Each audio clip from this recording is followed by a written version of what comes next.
Thank you so much. It is always wonderful to be with you, Spirit of Life. So to begin our service today, I would like to share a story with you. This story is an ancient tale that's been adapted and retold over the years. This telling is by Starhawk. Circle around, and I'll tell you a story about when the sun was born again. It was in the middle of winter, and sun had grown very old. All year long, sun had worked very hard, rising and sitting, rising and sitting. All year long, sun had fed everyone on earth, shining and shining, giving energy to the trees and the flowers and the grasses so that they could grow and feed the animals and the birds, the insects and the people. All year long, sun's gravity was held tight to the spinning ball of the earth and twirling in the moon's rotation, the 8 other whirling planets around as they traveled around and around and around until the sun was tired and dizzy from watching it all day after day. Now the people tried. Now the poor sun, tired, could barely make it up in the morning, and after a short time needed sleep again. So the days grew shorter, the nights they grew longer, until day hardly seemed worth getting up for. It was so short. Night felt sorry for the sun. Come into my arms and rest, child, she said. After all, I am your mother. You were born out of my darkness billions of years ago. And when all is done, to this you will return. Let me cradle you now as I shelter you in every galaxy and star in the universe. So night wrapped her great arms around the sun. And it was night for a very long time indeed. Why does it get so dark so long? Asked the children all over the earth. Won't the sun, the light, ever come back again? The sun is very tired, said the old ones. But maybe if you children say thank you for all the things the sun has done for us, then light may return in the morning. The children sang songs to the sun.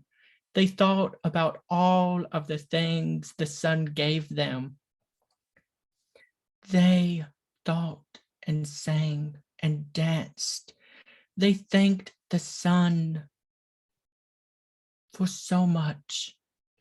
Thank you, they said, for growing the lettuce and the corn and the rice and the wheat, they said. Thank you for growing the trees of the forest and the seaweed in the oceans and for feeding the whales. Thank you for stirring the air and making the winds that bring the rain. Every time the children said thank you, the sun began to feel a little warmer, a little brighter, wrapped up in the safety of night's arms. The sun grew younger and younger, brighter and brighter. At last, the children had to go to bed. We will stay up and wait for sun to rise again, they said. The old ones said, we can't stay up. You can try, but you too will get sleepy, they said. But what you can do is light a candle, because all the fire is a spark of the sun's fire. Put the candle in a safe place. Keep visual over it and sleep. Dream of sunrise, of light, of joy, of love. So the children lit candles, put them in safe places, and each flame was a little spark of the sun's fire. And the sun peeped out from between night's arms and saw the little fires and began to feel warmer and brighter and younger still. Early in the morning, the old ones woke the children. Together they climbed to the highest hill to face the east, the direction of sunrise. There they sang songs to the sun and ran around trying to keep warm. They waited and waited to see what dawn would bring. The sky began to turn from black to indigo to blue. Slowly the sun grew, the light returned. Gold crept over the horizon. Night opened her great arms and burst out of brightness. The sun appeared new and strong and shining. For in the long night, the sun had rested well, had come to find new joy, new love, new light. The children thanked the sun for returning and chilled and chilled. The children jumped with joy up and down. The sun has returned, the sun has returned, they said. People cried and danced and sang and celebrated. They found joy in the darkest of times. And each year, when the sun disappeared once more, and darkness fell as the sun slept, the days got shorter and shorter, the nights longer and longer, darker and colder. They waited. They waited for the warmth to come again. We are all waiting, waiting for something. What are we waiting for? Take a breath, beloveds. Settle in and arrive in this moment. There is so much that we are holding, that we are waiting for.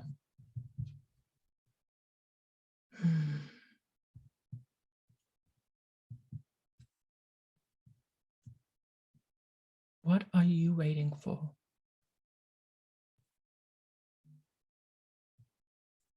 Darkness falls, the sun sleeps, the days grow shorter, the nights longer, darker, and colder. As we all wait, we are all waiting, waiting for the light of warmth, for love, for justice to return to this land. Here we embark on a great and spiritual journey to find joy in the darkness, love and strength and hope in times of pain. And there is good news to share as well. All are welcome to join in this spiritual journey as we explore winter darkness, the season of Advent, the solstice right around us, and all winter celebrations as we seek love, joy, salvation, and justice in times of expectant waiting, grounded in our Unitarian and Universalist theologies. So shall we begin? Oh, where to begin? Perhaps here, circle round, and I'll tell you a story of finding joy in times of darkness. Finding joy is often challenging, especially when oppression and forces outside our control are at play. But what if I were to tell you there is a narrative worth sharing and naming, one where the ideas of oppression, of darkness, do not control us, but us them. Well, there is this narrative, and it is where our message lies this morning. In a quote by Adrienne Murray Brown, it is written, "Oppression makes us believe joy is not something that we all have access to." One of the ways that we start doing the work of reclaiming our full selves, our whole liberated and free selves, is by reclaiming our access to pleasure and to joy, living our own dignity, being the self-actualization of our own joy, of our own pleasure in our own bodies, not for someone else to use, not for someone else to have ownership over at all. And in another quote, similar to that of Brené Brown writes, "Joy comes to us in moments, ordinary moments. We risk missing out on joy when we are too busy chasing down the extraordinary. Scarcity culture helps keeps us afraid of living small, ordinary lives. But when you talk to people who have suffered great loss, it is clear that joy is not a constant without exception. All of the people who I spoke to about their loss, what they missed most of all were those ordinary moments. We all wish for more ordinary moments, moments to say, "I love you," yet we become caught up in the extraordinary all around us. We find ourselves lost in the darkness and in the pain, missing moments of hidden joy that surround us. So the question then becomes, how do we find moments of such joy in our lives amidst the ordinary, in the middle of the extraordinary? What is it that we are called to witness to in extraordinary moments, painful moments of our lives? And how do we find joy within it all? A few weeks ago, we as a nation watched and listened, read and witnessed as Wanda Cooper Jones, the mother of Ahmaud Arbery, spoke at a press conference moments after a jury found 3 white men guilty of hunting out and murdering her son. Wanda said, and I quote, "I never thought this day would come, but God is good." All around her, supporters chanted in the wind, "The spirit of Ahmaud defeated the lynchist mob." I'm going to say that again because it's important to hear. Wanda said, "I never thought this day would come, but God is good." And all around her in the wind, supporters chanted, "The spirit of Ahmaud has defeated the lynchist mob." Moments like these are moments of embodied joy in the darkness, embodied joy in times of pain. Yesterday, people woke up to destruction in Mayfield, destruction that they are still wrapping their minds around, something that they cannot fully understand nor grasp why it is happening. Where do they find joy in these times? I don't have an answer, for I have no idea. But there is embodied joy in moments. The prayer of St. Francis comes to mind, and it is one that I want to offer this morning. And I invite you all to enter into an embodied prayer, however feels right for you in this moment, as I share the words of the prayer of St. Francis, lifting up all in Mayfield and all the other cities that are waking up in darkness from devastating storms. In all of the injustice that goes on in our world, will we seek peace in the midst of hatred? This is the prayer of St. Francis. Lord, make me an instrument of your peace. Where there is hatred, let me sow love. Where there is injury, pardon. Where there is discord, union. Where there is doubt, faith. Where there is despair, hope. Where there is darkness, light. And where there is sadness, let there be joy.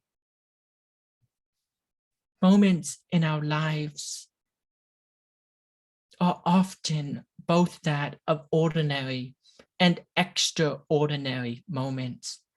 And as Unitarian Universalist, we are called to witness to it all, to the ordinary and the extraordinary, to the moments that shake the core of a nation, shape and redefine our values, our laws, and our histories, moments that devastate a community and ones that wring justice.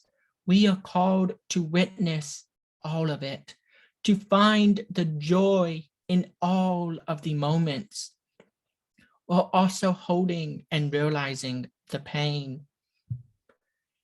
In sacred text of the Hebrew Bible, Romans 10, in the First Nations translation, a translation that was written by indigenous voices, this is written: "Hear me, my sacred family.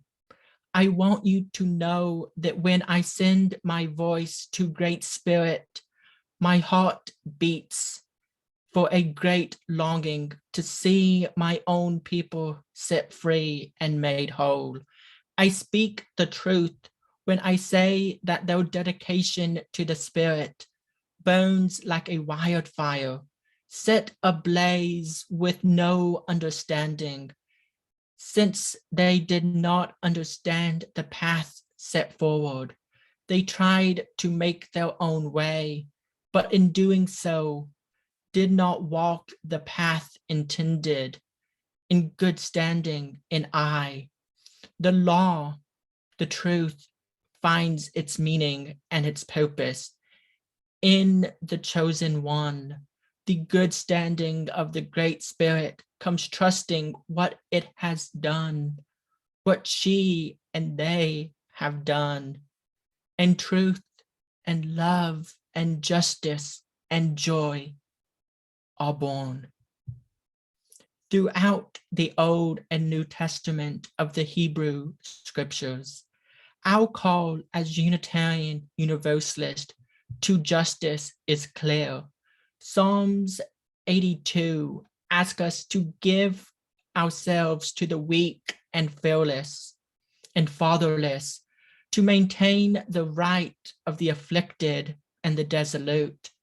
And Isaiah 1:17 asks us to learn to do good, to seek justice and correct oppression, to bring justice to the widow's cause.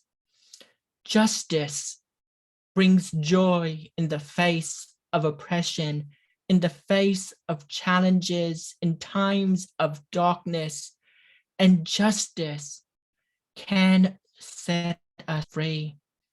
So circle round, and I'll tell you a story, a different narrative, both naming and sharing, where all might be able and invited to seek love, to find joy and salvation, to find justice, hope, and love in times of darkness and expected waiting.